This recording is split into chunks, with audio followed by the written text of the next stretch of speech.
বাবা লিঠন, তুমি ফিরত আসো, ফিরত আসো। বাবা সাকিবুল হাসান, তুমিও আসো। ও মোহাম্মদুল্লাহ দাদা, তুমিও আসো। আমরা আর এই লোড নিতে পারছি না, কারণ আমরা 109 রানের ভিতরে আমাদের 0 উইকেট, 118 রানে 6 উইকেট। ও বাবা সাব্বির রহমান, তুমিও ফিরত আসো প্রয়োজনে, তাও আমাদের ক্রিকেটটার একটু বাঁচাও। এরে আকাইমার বাচ্চারা, তোরা কিয়া কর রে ম্যানেজমেন্ট, তোরা কিয়া নামাওরি পোলার নামাওরি? এটা কি মানে গ্রামের গোল্লাছুট খেলানি? জানি না নামাই দিবি কোন জায়গায় কারে নামাওরি? ওপেনার ফলাই গিয়ে ওয়ান ডাউন নামাওরি তোরা?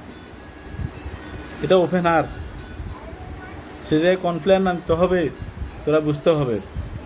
আর প্লেয়ার, এই জুনিয়র বেস, আপনাদেরকে বলি, আপনারা শুনেন, আপনারা আর কবে হোঁশ হবে? আপনাদের কম হয় নাই।